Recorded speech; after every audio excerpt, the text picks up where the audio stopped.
Queridos, quero agradecer aos irmãos pelas felicitações aí que recebemos nessa semana. Estive completando 27 anos de casado com Clênia, com mais 4 anos entre namoro e noivado. Tem mais tempo que eu estou convivendo com Clênia do que sozinho na minha vida. E eu louvo a Deus por isso, pela bondade dele em nos unir e nos colocar no meio dessa igreja, que tem nos acolhido também e tem nos abençoado. Nós, semana que vem, se você olhar no seu boletim, você vai ver que semana que vem nós temos agendado aqui na nossa igreja a conferência de missões, no sábado e no domingo, dia 2 e 3 de agosto, com a presença do pastor Sérgio Ribeiro, pastor Flauber e também do pastor Éricon. Então, como esse mês de agosto nós reservamos, eu acho que a Igreja Presbiteriana, de uma forma geral, a IPB, reserva esse mês de agosto para ser um mês de missões, e nós íamos começar o mês falando sobre, nessa conferência missionária. Então, nós preparamos hoje uma palavra introdutória, uma palavra também sobre o nosso chamado, a nossa vocação missionária. E eu gostaria que os irmãos abrissem as suas Bíblias no livro de Êxodo, capítulo 4. Êxodo é facinho de achar demais, é o segundo livro da Bíblia. Você, quando abrir a sua Bíblia no comecinho, você vai abrir em Gênesis, o próximo livro é o Êxodo.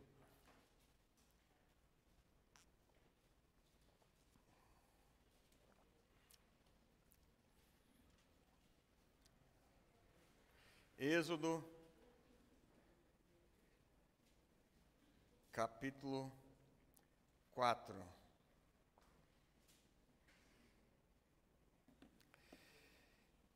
Eu vou ler só o versículo 1 e o versículo 2, e à medida que nós formos expondo a palavra de Deus, falando do contexto também do capítulo 3, do restante do capítulo 4. Êxodo, capítulo 4, verso 1 e 2. Diz assim a palavra do Senhor: Respondeu Moisés: Mas eis que não crerão, nem acudirão à minha voz, pois dirão: O Senhor não te apareceu. Perguntou-lhe o Senhor: Que é isso que tens na mão? Respondeu-lhe: Um bordão. Vamos ler esse versículo 2 todos juntos? Perguntou-lhe o Senhor: Que é isso que tens na mão? Respondeu-lhe: Um bordão. Vamos orar? Senhor Deus, nós te agradecemos mais uma vez por estarmos na tua presença, num culto em que a tua igreja, esse povo que se chama pelo teu nome, Senhor, o povo que o Senhor elegeu antes da fundação do mundo, o povo que o Senhor amou, e o povo, ó Deus, que escolheste para manifestar nos tempos eternos a grandeza da tua glória, Senhor, a riqueza da tua graça, a esperança do chamamento que temos em Cristo Jesus, que veio até nós e morreu em nosso lugar, e venceu a morte, e ressuscitou. E, ó Deus, nós te louvamos por estarmos aqui. Te agradecemos por estarmos reunidos como igreja. E como igreja do Senhor, agora estamos diante da tua palavra santa, que é a autoridade do Senhor para os nossos corações, para as nossas vidas. É palavra inspirada por ti, ó Deus. Inspiraste o teu servo Moisés, e essa palavra chegou até nós. Estamos aqui, Senhor, 2025, na Igreja Presbiteriana do Catolé, reunidos em torno dessa palavra. Tem compaixão de nós, tem misericórdia para que a gente não venha, ó Deus, a falar qualquer coisa aqui, Senhor, que de algum modo possa atrapalhar a ministração do teu Santo Espírito aos corações. Mas que nessa noite, assim como Moisés foi desafiado, Senhor, nós possamos ser também desafiados pela tua voz, pela tua palavra, pelo teu Santo Espírito em nós. Ó Deus, e que o Senhor possa perdoar o nosso pecado, a nossa negligência, o nosso comodismo, ó Deus, a nossa preguiça, a nossa timidez, a nossa falta de fé. Tem misericórdia de nós. Fala conosco, fala-nos através da Tua palavra, derrama a Tua graça sobre nós, e a Tua graça é bastante para nós. É assim que nós oramos, também pelo Teu povo que está espalhado por todo esse país e fora dele, Senhor, nesse dia que a Tua igreja reserva para adorar o Teu nome e se reunir como corpo de Cristo em nome de Jesus, Senhor. Edifica o Teu povo, livra-nos do engano e do erro e prepara-nos para o grande e glorioso dia do Senhor. É assim que a Tua igreja Te adora e nos submetemos a Ti em nome de Jesus. Amém. Queridos, o texto que nós lemos é um texto do início aqui do livro de Êxodo. E se os irmãos lembram, Gênesis acaba com a história de José. José, ele lembra de toda a história de José, eu não vou contar aqui, eu fico tentado. Eu sou muito criticado pelas minhas introduções, que eles acabam demorando mais do que os meus pontos principais no sermão, mas a história de Gênesis, Moisés, quando escreve Gênesis, ele tem o propósito de mostrar aquele povo que estava saindo do Egito e indo para a terra que Deus havia prometido, e diante de todas aquelas histórias pagãs sobre o surgimento da vida e toda a criação, Moisés, inspirado pelo Espírito Santo de Deus, escreve como de fato Deus criou o mundo e o seu propósito desde o início de separar uma linhagem, de separar uma descendência, para que através dela ele pudesse manifestar o seu plano de redenção sobre a humanidade que havia caído em Adão lá no Éden. E Gênesis termina com essa linhagem chegando até José, e José, ele é vendido pelos irmãos, vocês conhecem a história toda, vai para o Egito, ele é preso porque é enganado pela esposa de Potifar, e depois todo aquele momento, o faraó tem um sonho, e José chega à posição de governador do Egito, de modo que durante um período de seca, um período de fome que se instaurou sobre a terra, os irmãos de José, a família de Israel, que era o seu pai, que se chamava Jacó, o pai de José se chamava Jacó, agora, depois do encontro com o anjo, lembra do Val de Jaboque, ele tem o seu nome, a sua vida transformada, e agora se chama Israel, de onde vem esse nome até os dias de hoje, Israel, e Israel, então, com a sua família, vai para o Egito, a convite do próprio José, para que ele pudesse morar ali, e José pudesse ver o seu pai antes que ele falecesse. O povo fica ali, havia uma promessa que o povo estaria no Egito ali por 400 anos, e o povo cresce, se multiplica, e de tal modo que os próprios egípcios, eles se preocupam com a presença do povo de Israel ali, que ele começou a crescer, um povo forte, numeroso, próspero, e aí os faraós vão morrendo e vão se sucedendo, até que um faraó, que desprezava, que não conhecia a história de José, ele submete o povo a um jugo de escravidão. E o povo começa a ter que fazer trabalhos forçados para se sustentar ali, e começa a sofrer de escravidão no Egito. E Moisés começa a escrever o livro de Êxodo exatamente desse ponto da história. Do capítulo 1 de Êxodo, os irmãos voltarem aí algumas páginas na sua Bíblia, ou na mídia que você está usando como Bíblia, você vai ver que ele começa falando dos descendentes de Jacó no Egito, os descendentes de Israel. E em seguida, mostrando já a face severa dessa vida difícil e dura que havia no Egito, a decisão de Faraó de eliminar os filhos homens nascidos do povo de Israel, porque era uma forma que Faraó entendeu que ele poderia controlar o crescimento daquele povo.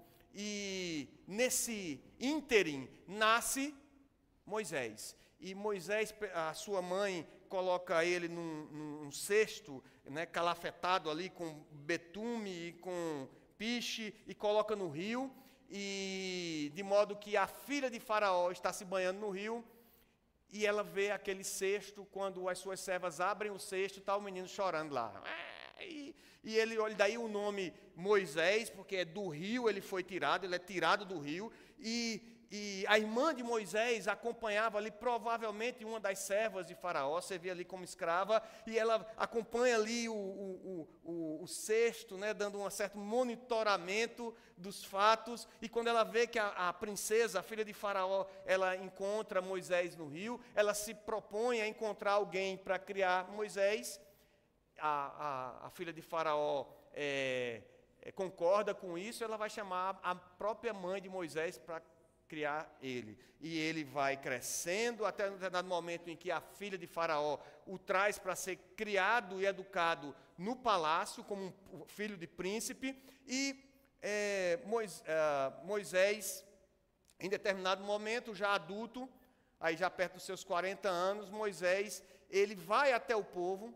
Agora, ele foi criado pela sua mãe, de sangue, foi criado também na cultura egípcia, e quem sabe é um momento de talvez liderar o povo, diminuir aquela opressão, e ele vê uns egípcios maltratando alguns do povo, acaba matando o egípcio, e por causa disso ele tem que fugir, porque o seu próprio povo, seus próprios pares, seus próprios irmãos, eles acabam rejeitando Moisés como liderança num primeiro momento. Então Moisés foge para o deserto, e lá no deserto ele encontra uns midianitas. Os midianitas, eles eram descendentes de Abraão também, com uma outra mulher que Abraão teve, que chamava Quetura, uma de suas servas, e dessa descendência nasceu Midian, e os midianitas eram esses povos que cuidavam de rebanhos ali no deserto, e de algum modo eles ainda tinham algum remanescente do ensinamento da aliança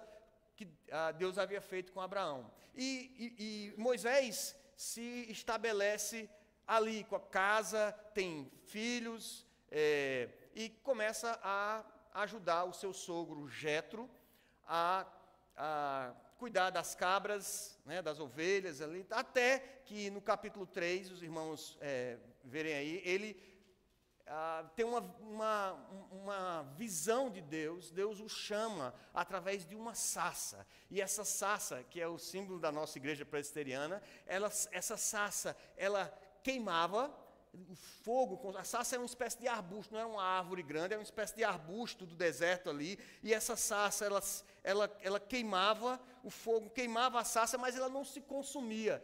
E Moisés então se aproxima, e Deus fala com Moisés, e Deus o chama. O capítulo 3 é o chamado de Deus para Moisés, para dizer: Moisés, eu estou te chamando para você libertar o meu povo.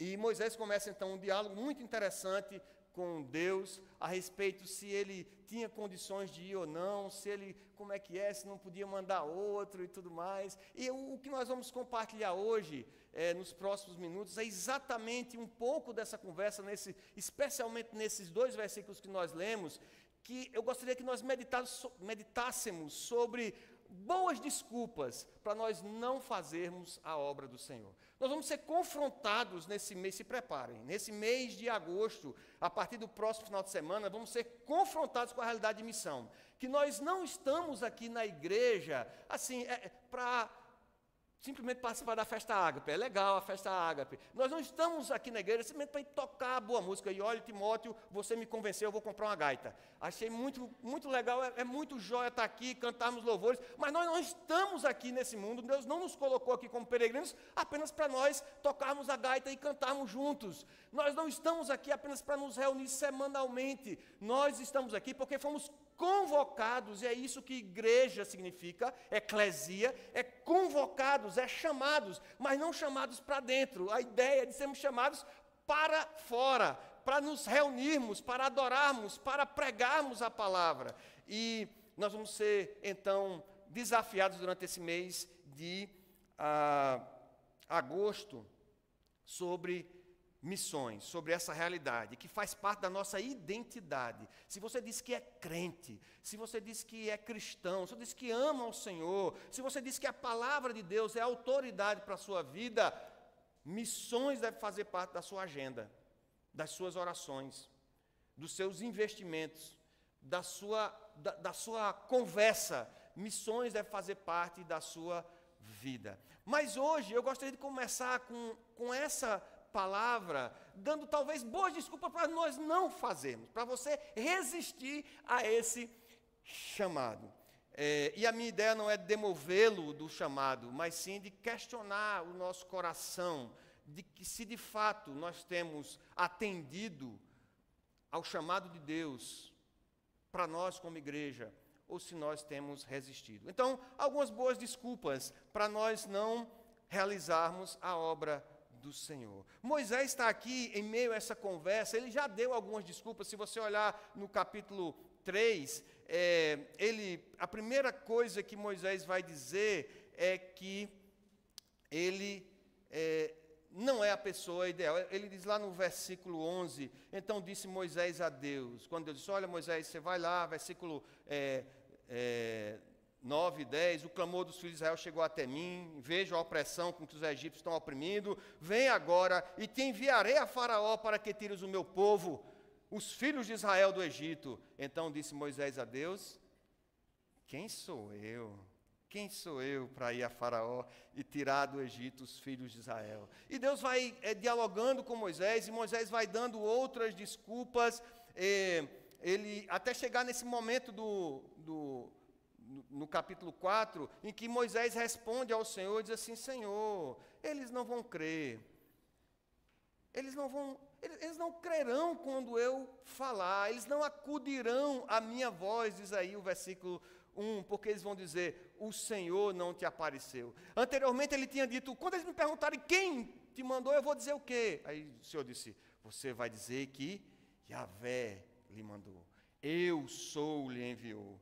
Eu sou o Deus de Israel, eu sou. E assim, hoje nome é somente um rótulo que a gente coloca nos filhos, né?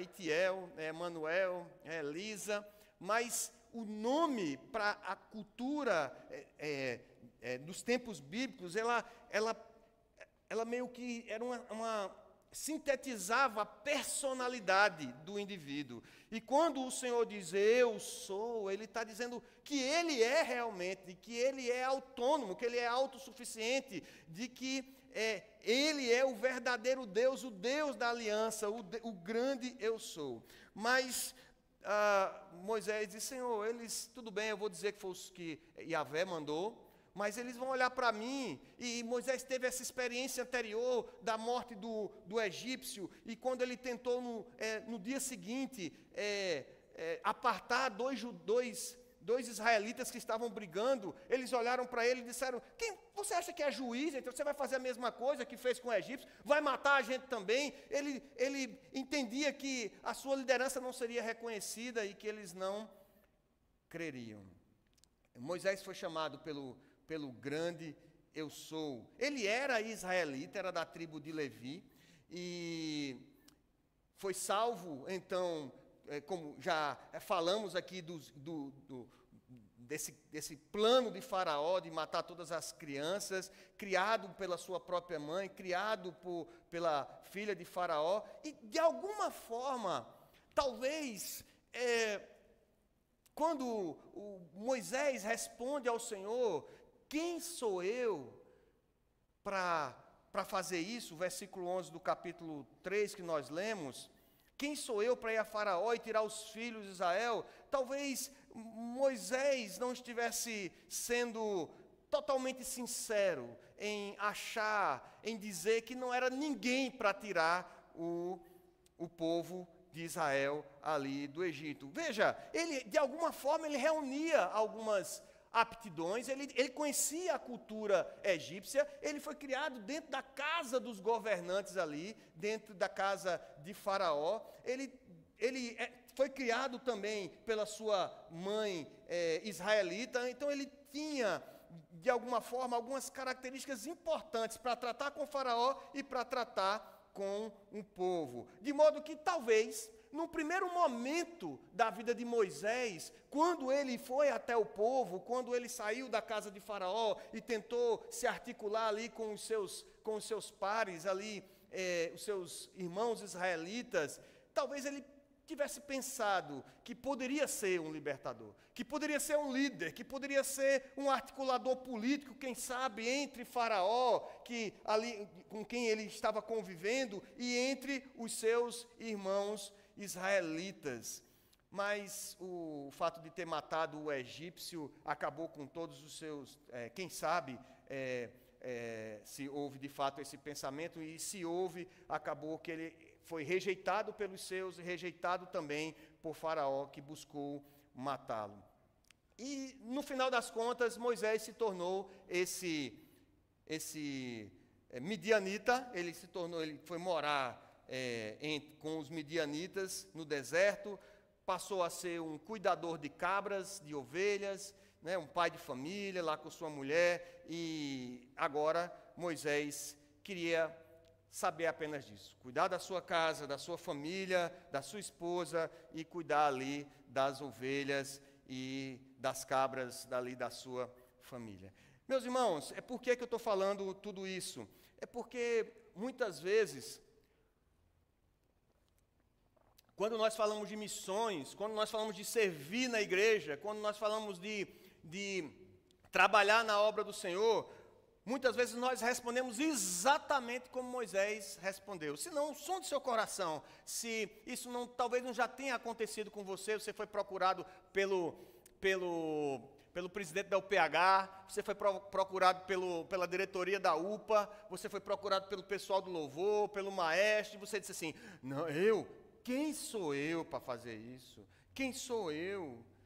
E às vezes, quando a gente diz quem sou eu, a gente não está dizendo totalmente a verdade, no sentido de que a gente não está manifestando uma humildade, porque a verdadeira humildade é aquela que reconhece que nós de fato não somos nada, mas que Deus, somente Ele, sua maravilhosa graça, Ele é capaz de nos usar. Ele é capaz de nos tirar de uma situação de morte eterna, nos ressuscitar com Cristo e nos assentar nos lugares celestiais, como diz o apóstolo Paulo lá em Efésios capítulo 2, verso 6.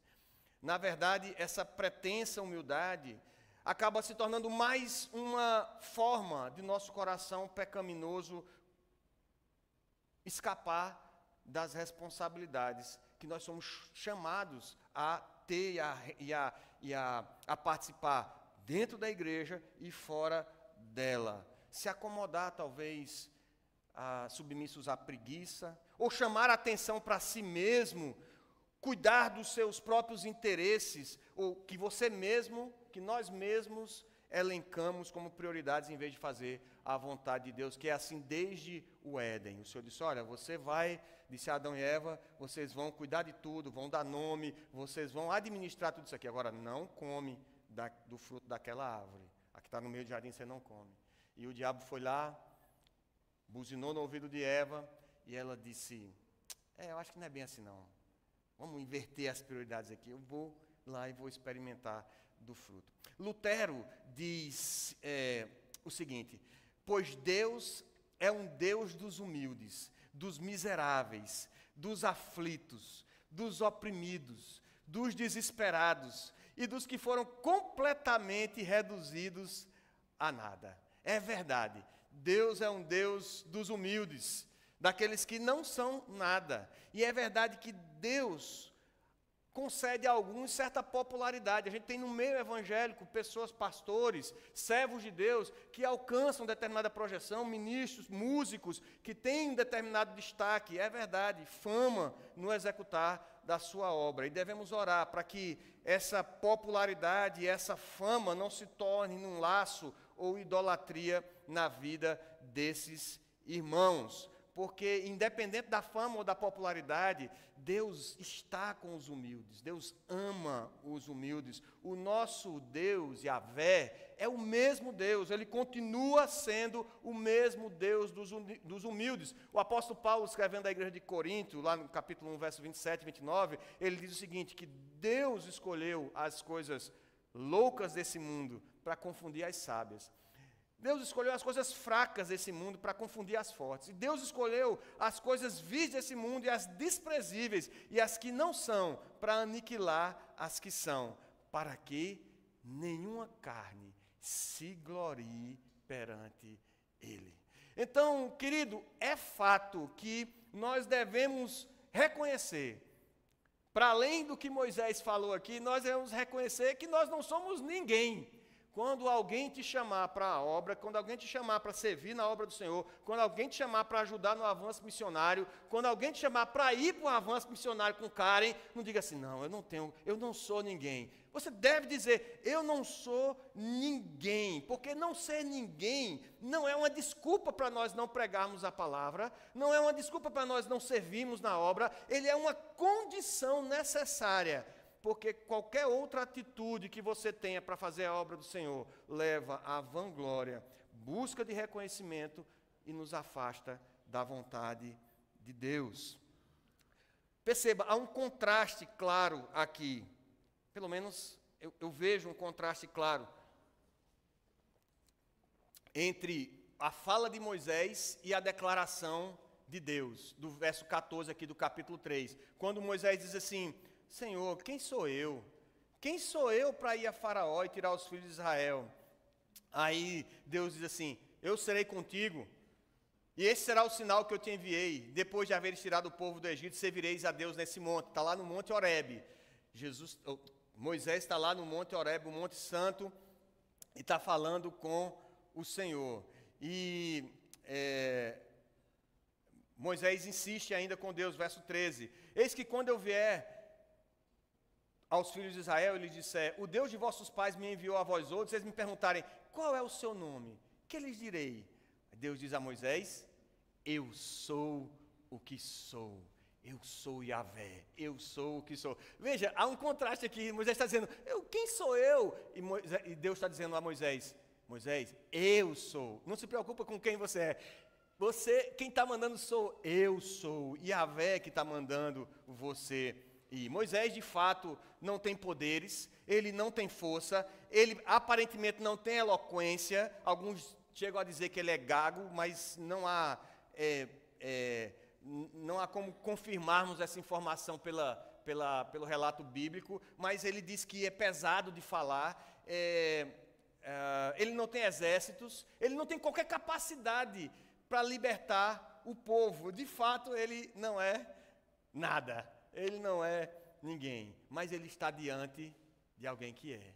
Ele está diante do grande eu sou. E assim Deus vai ser conhecido daqui para frente. O nome do Deus, há vários nomes para Deus, mas esse é um nome singular, um nome que o povo de Israel, a partir desse momento, começa a reverenciar como sendo o nome de tratamento entre o povo eleito, o povo de Israel e o Deus Israel, Yahvé, o grande eu sou.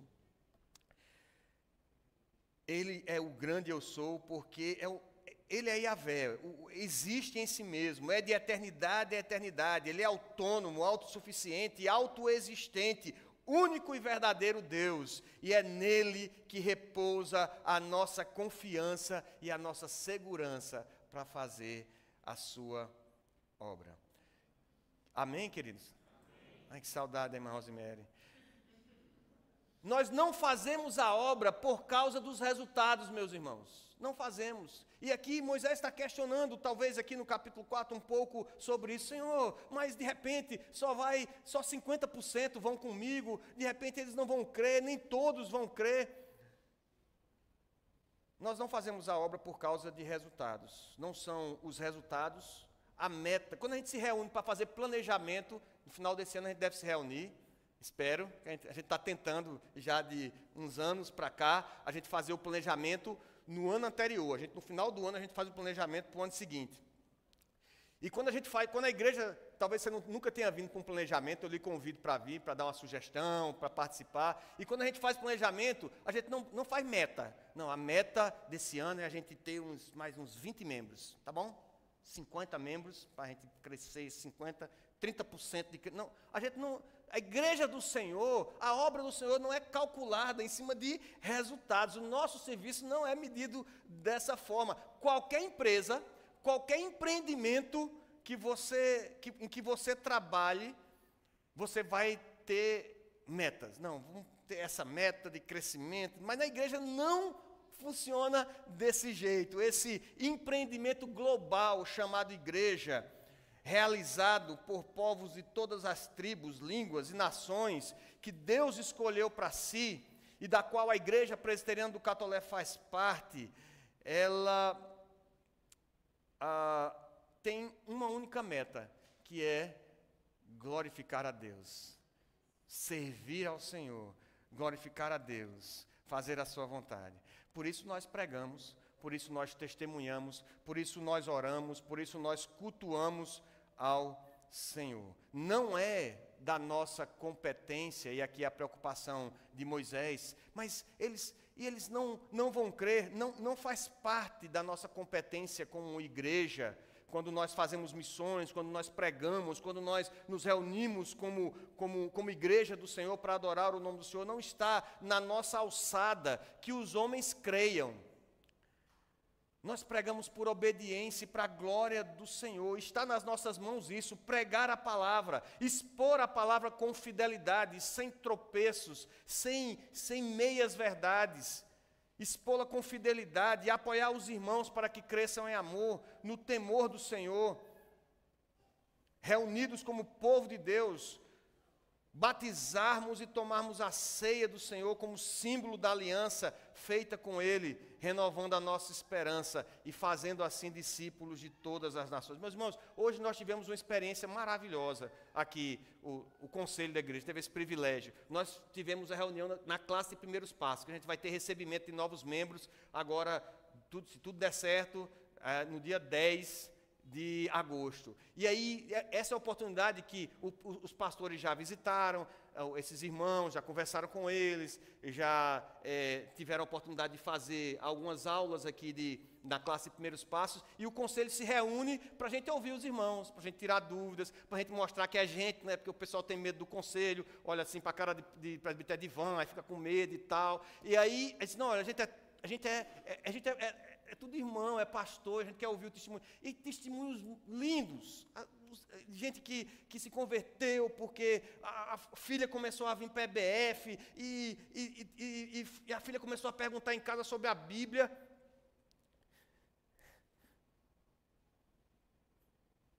E o Senhor usa um meio ordinário, um meio ridiculamente estranho.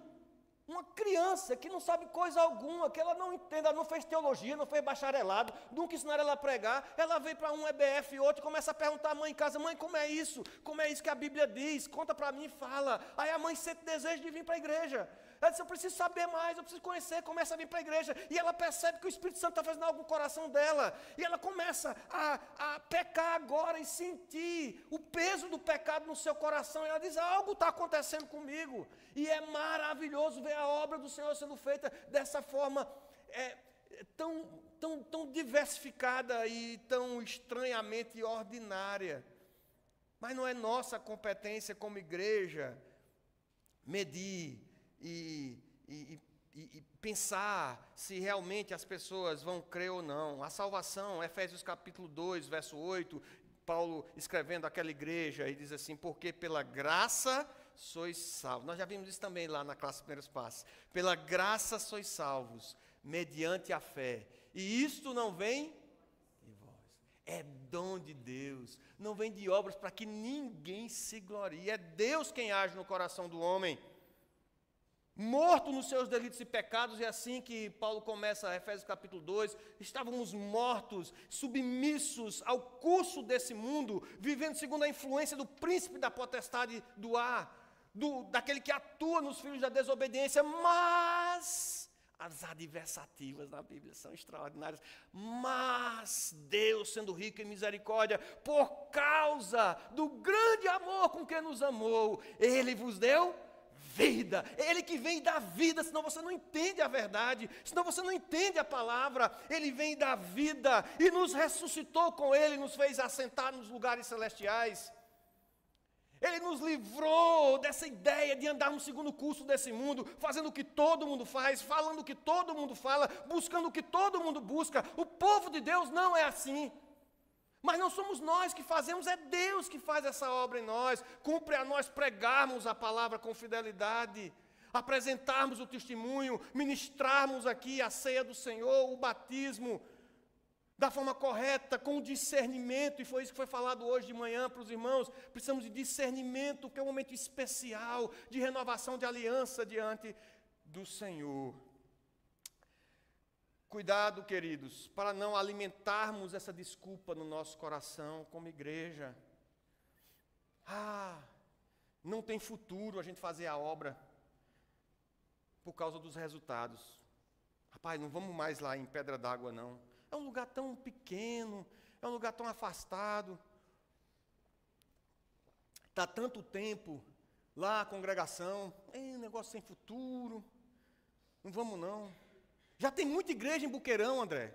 Tem muita igreja em Buqueirão. Não tem por que a gente ir em Buqueirão, lá fazer o trabalho. Vamos ficar aqui mesmo, só aqui. É muito legal a gente reunir, cantar, ouvir a mensagem, quando o outro que prega e não o presbítero. Queridos, meditando sobre o que falar hoje à noite, eu vi a história de William Carey. William Carey, lá em 1710, nascido em 1710, mais ou menos por volta desse, pouco tempo depois, ele era sapateiro, mas ele era autodidata. E ele se tornou pastor, estudando teologia, estudou grego, hebraico, se tornou um linguista. É considerado o pai das missões modernas, porque ele sai da Inglaterra e vai, antes de ter qualquer agência transcultural missionária, ele percebe que a igreja, no momento em que a igreja vivia, ele era batista, e a igreja vivia um hipercalvinismo, de que as pessoas diziam, olha, a gente não precisa fazer nenhum esforço para pregar, para trazer as pessoas, porque se Deus elegeu, Ele vai trazer as pessoas a Cristo. Então a igreja não precisa, vamos ter calma, esse negócio de fazer missões. Quando é que você foi, cara, mesmo, no nome da cidade? Águas Belas, negócio de ir para Águas Belas, lá em Pernambuco. Então, não, olha, vamos ter calma com isso. E o William Carey, Deus colocou no coração dele um fervor por missões, um sapateiro. E ele foi lá e traduziu a Bíblia em vários idiomas. Mudou a cultura de um local. As mulheres, quando perdiam os maridos, ficavam viúvas, eram queimadas junto com os maridos. E ele trabalha também para mudar essa realidade. Um homem que foi usado por Deus. Não preocupado com quantos creriam, mas porque nós precisamos obedecer ao chamado de pregar a palavra, não pensando em números, em resultados, mas em obediência àquele que convoca, àquele que comissiona, o grande eu sou. Yahvé está mandando ir. Então, uma primeira boa desculpa seria, as pessoas não crerão, mas é uma boa desculpa também, a gente pode retirar das palavras aqui, de que o Senhor responde Moisés, não dizendo assim, olha Moisés, eles vão crer, tal. O Senhor pergunta a Moisés o que ele tem na mão.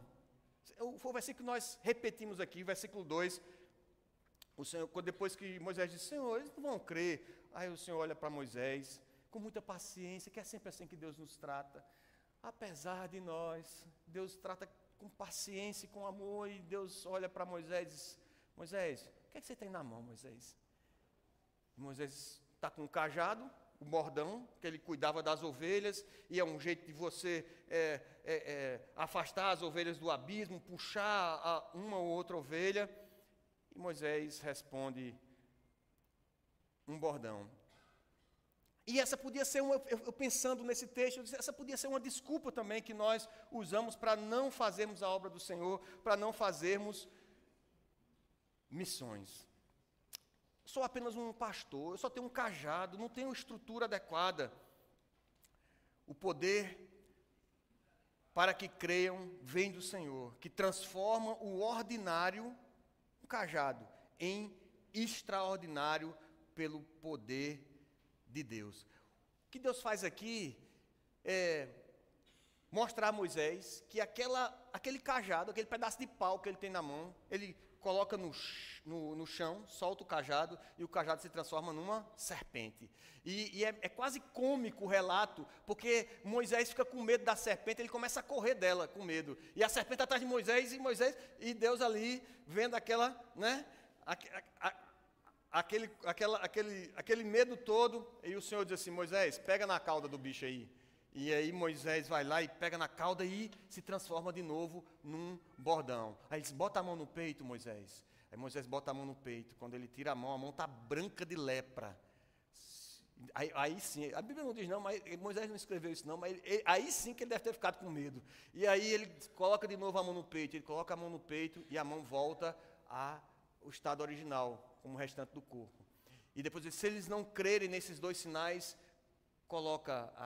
derrama água que ela vai se tornar em sangue. E de fato, Moisés fez esses sinais para o povo, pelo menos os dois primeiros. Naquele momento não tinha nem como ter água, porque ele estava no monte. E o povo creu, e esse último sinal das águas transformadas em sangue só vai ser realizado na primeira praga lá no Egito. O bordão, o cajado, era o equipamento mais usual, mais ordinário e comum usado pelo pastor que precisava guiar as ovelhas, os rebanhos nas montanhas, corrigir a rota das ovelhas, o seu caminho. E nós estamos acostumados a pensar na ovelha como sendo uma coisa assim tão linda, né?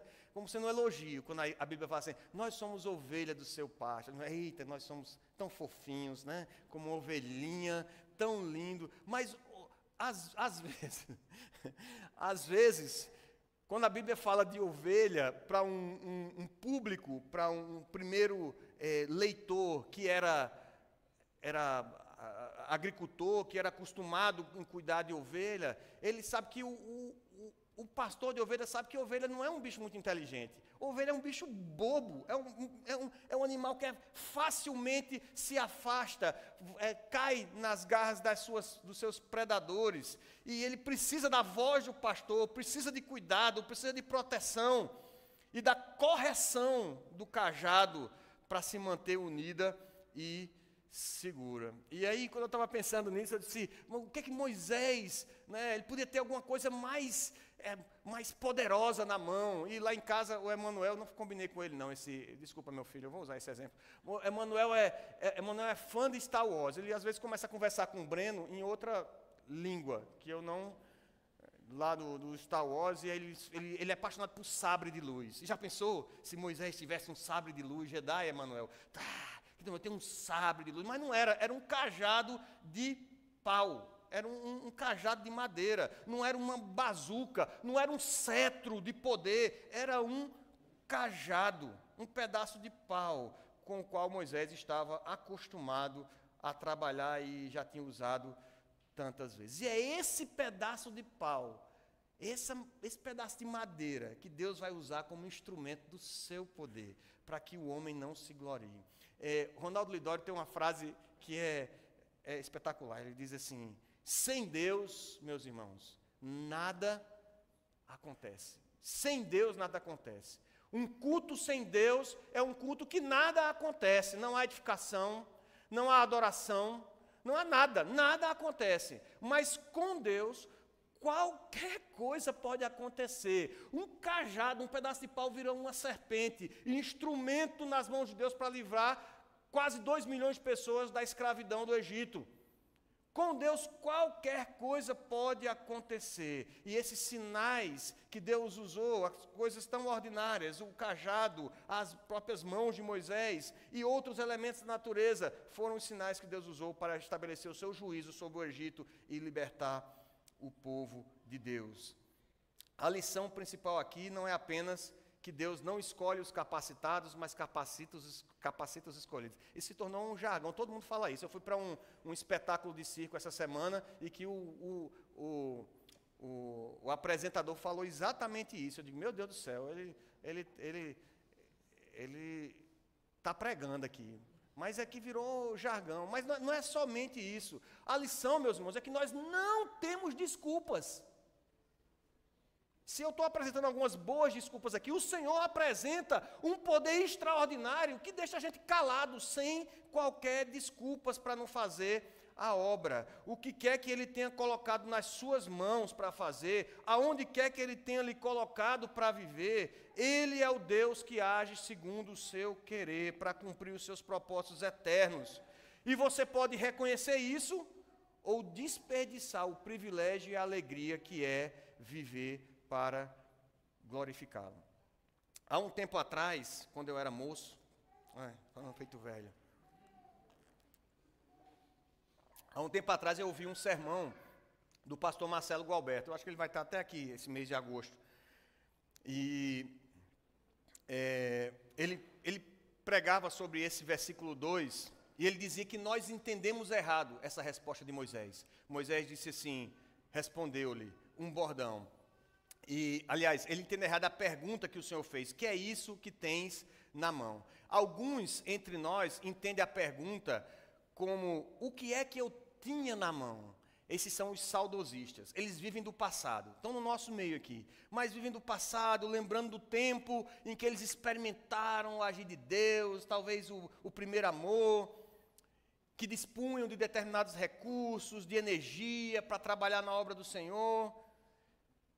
E o que acabou acontecendo na vida dessas pessoas é que eles acabaram fazendo desses recursos deuses falsos em seus corações. E agora não fazem mais a obra, não se envolvem mais com o trabalho, não fazem mais missões, não querem mais saber de evangelizar e de pregar. Porque naquele tempo, quando eu tinha na mão, quando Deus me abençoou, quando eu era jovem, na minha UPA, na minha mocidade, são os saudosistas. Há um segundo grupo na igreja, que são os negativistas. Eles entendem a pergunta, não o que é isso que tens na mão. Eles entendem a pergunta assim, o que é que não tenho na mão?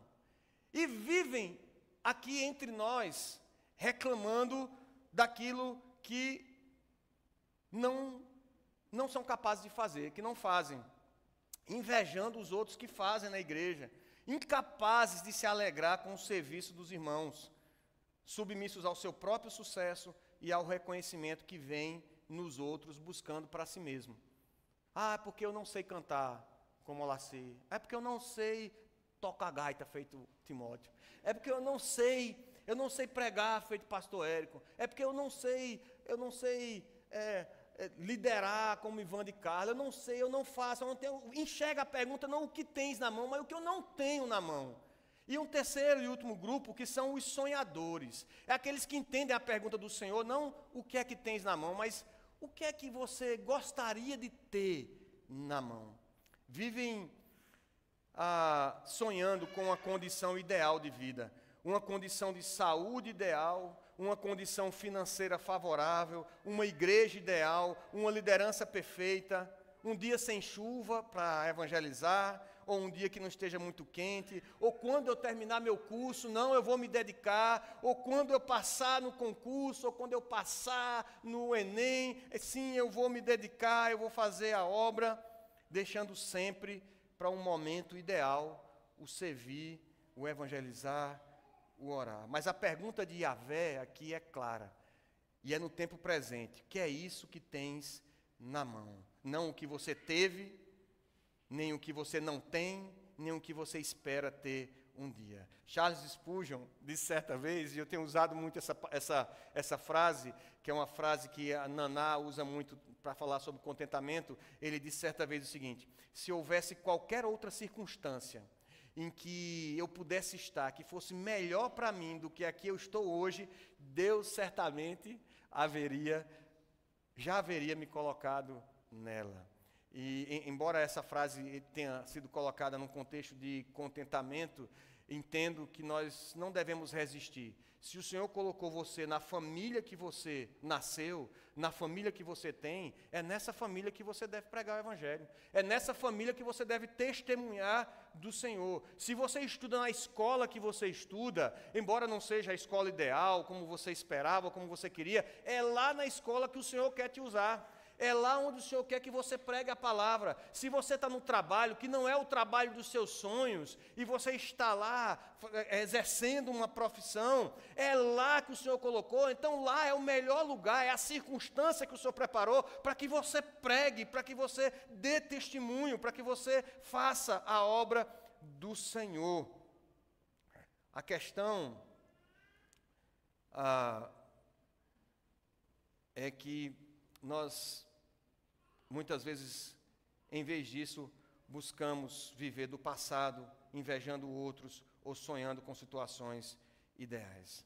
Já caminhando para o fim, meus irmãos, o grande eu sou, o nosso Deus, é o mesmo Deus que nós estamos cultuando aqui nessa noite. O que Ele deixou para nós fazermos é fazermos discípulos de todas as nações, batizando-os em nome do Pai, do Filho e do Espírito Santo, ensinando-os a guardar todas as coisas que Ele ordenou. A obra é essa que está nas nossas mãos para realizarmos. Não porque nós somos mais capazes do que outras pessoas, ou porque nós temos condições ideais de fazê-la, mas porque nós somos vergonhosamente, miseravelmente incapazes e limitados, para que a glória e o poder dessa obra sejam dele. A questão é se nós vamos nos regozijar e nos alegrar pelo privilégio de fazermos parte dessa obra, mesmo indignos, ou se vamos continuar cuidando das nossas cabras e dos cuidados desse mundo, sem irmos resgatar os escravizados pelo diabo.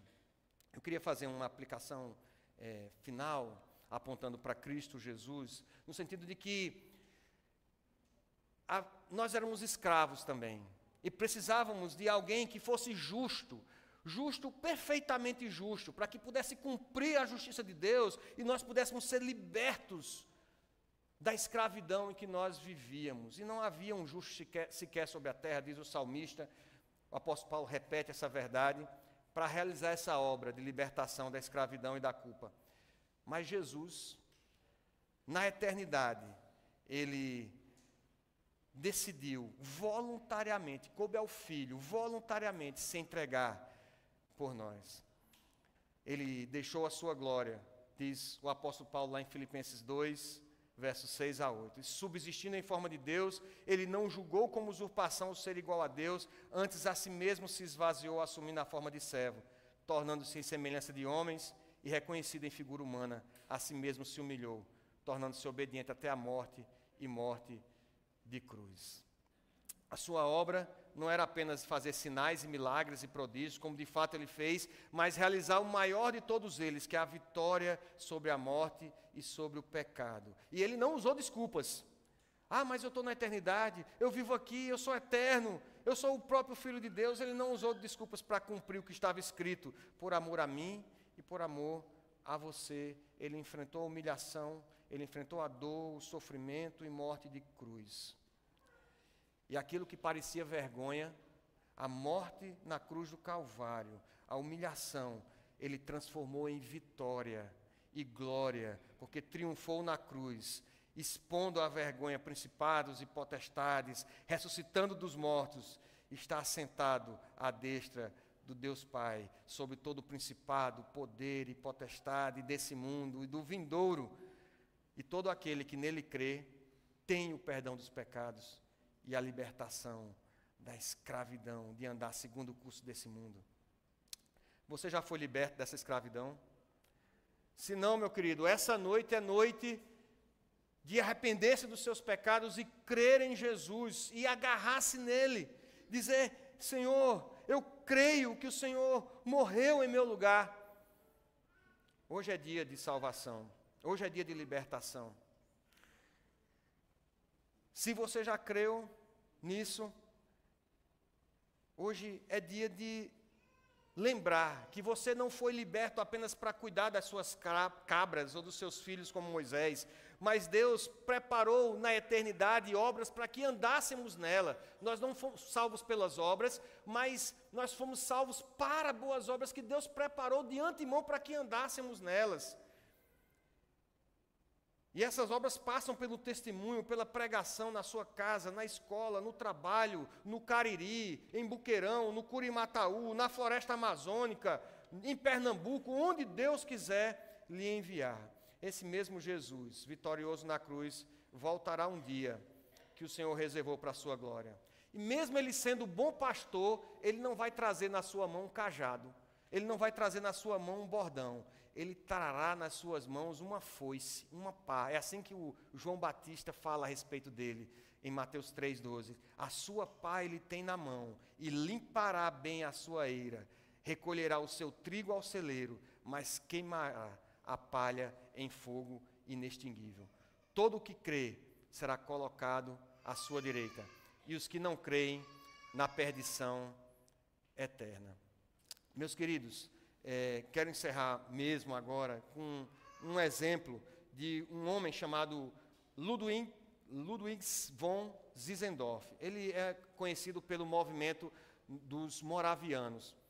Ele é nascido em maio de 1700 e ele, com 4 anos de idade, ele já afirmava: comecei a buscar sinceramente a Deus e decidi me tornar um verdadeiro servo de Cristo. Ele tinha um lema na sua vida, e o lema era: eu tenho uma única paixão, Jesus, Ele e somente Ele. Numa época em que houve uma grande perseguição na região da Morávia, depois da morte de João Russo, um pré-reformador, e que esses homens cristãos foram perseguidos, ele usou dos seus recursos para criar uma comunidade em que abrigou esses cristãos. E esses homens foram desafiados certa vez porque viram 2 recém-convertidos, esquimós da Groenlândia, contando o seu testemunho. E de forma tal, esses homens foram desafiados pelo Espírito Santo, houve um avivamento no meio dessa igreja, que eles enviaram, essa pequena comunidade enviou mais gente para missões do que toda a igreja protestante em 200 anos de missões. Enviaram pessoas para Ilhas Virgens, Groenlândia, Suriname, África do Sul, Jamaica, Canadá, Austrália, Tibete, isso nos anos de 1730 até 1850. E conta-se que o conde Zinzendorf, certa vez, já sem recursos e sem ter quem enviar, sentiu o desejo, alguns dizem que foi um sonho que ele teve, e ele sentiu o desejo de enviar alguém para a Groenlândia para evangelizar os esquimós lá. E ele já não tinha mais ninguém, que tinha enviado todas as pessoas que tinham treinado, ele tinha enviado. E ele lembrou-se de um oleiro que havia ali na comunidade, um homem sem grande preparo, um homem que só tinha um bordão. Ele era um homem simples. E ele chegou até esse homem e disse: olha, você gostaria de pregar o evangelho aos esquimós, mas eu tenho que lhe alertar antes de você ir, que você vai sozinho. Eu não tenho mais ninguém para mandar com você. E eu não tenho recurso para enviar para você. Então é possível que você vá e eu não consiga trazer você de volta para casa. Você aceitaria esse desafio? E disse que esse homem orou e ele disse: eu vou. Mas aparentemente era um homem muito simples e ele pediu um par de sapatos usados. Porque sequer os sapatos adequados para fazer a viagem ele não tinha. E o conde Zinzendorf disse: não, eu vou providenciar. E foi providenciar, e no outro dia pela manhã, conta a história de que ele chegou lá com esses sapatos, e quando chegou não encontrou mais esse homem. E os vizinhos avisaram, ele saiu logo cedo. Antes do sol nascer, ele saiu descalço, dizendo que não podia perder tempo, porque tinha uma obra a realizar, tinha algo a fazer. Aquele homem, ele tinha todas as desculpas, faltava treinamento, faltava perspectiva, faltava até mesmo um calçado para pregar a palavra, mas a urgência da missão o constrangeu. Qual é a sua desculpa? Qual é a nossa desculpa? Vamos orar? Vamos orar, meus irmãos? Senhor Deus, Pai amado e bendito, nós queremos suplicar a Tua graça, Senhor, sobre nós. Queremos suplicar o Teu perdão sobre as nossas vidas. Senhor, nós temos, mesmo sendo igreja do Senhor, lavados pelo sangue de Cristo Jesus, conscientes da obra de Cristo na cruz do Calvário, que um dia voltará com as mãos marcadas pelos cravos e com a pá na mão para fazer a colheita, a grande colheita do último dia. Nós temos nos acostumado com o conforto, nós temos nos intimidado com o mundo, Senhor, e temos perdido, Senhor, a visão de que nós somos igreja do Senhor, chamados, convocados para pregar essa palavra, para testemunhar, ainda que de forma, ó Deus, que não saibamos como o Senhor vai nos usar, mas nós cremos no grande eu sou, o Deus que se revelou a Moisés, é o Deus que está presente nesse lugar, é o Deus que capacita, Senhor, a cada um de nós para pregar, para testemunhar no nosso trabalho, na escola, na nossa vizinhança. Mas tem misericórdia de nós, Senhor, que temos nos envolvido com tantas coisas nesse mundo e temos esquecido do nosso chamado. Perdoa, pois, o nosso pecado, Senhor. Perdoa, Senhor, a nossa preguiça, a nossa timidez. E nos concede um pouco mais da Tua graça. Nos concede, Senhor, a bênção de, durante esses dias em que estaremos aqui aprendendo sobre missões, ouvindo a tua voz através dos Teus servos, a Tua palavra, Senhor, desafiados a pregar, levanta no nosso meio, levanta pastores, levanta presbíteros, diáconos, levanta líderes, Senhor, de jovens, levanta missionários. Aqui na Paraíba, nos sertões, na Amazônia, ó Deus, nos países onde há perseguição, Deus levanta entre nós. Concede-nos, Senhor, esse privilégio de experimentarmos avivamento do Espírito Santo de Deus, movendo o nosso coração em fervor para pregar a Tua palavra, mais do que de cuidar das nossas coisas, Senhor. Eis o que temos nas nossas mãos. As nossas vidas, Senhor, aquilo que somos, aquilo que temos, nós consagramos a Ti. Usa-nos para a glória do Teu santo nome. É assim que a Tua igreja Te adora diante de Ti, ó grande Yahvé, eu sou. Em nome de Jesus. Amém.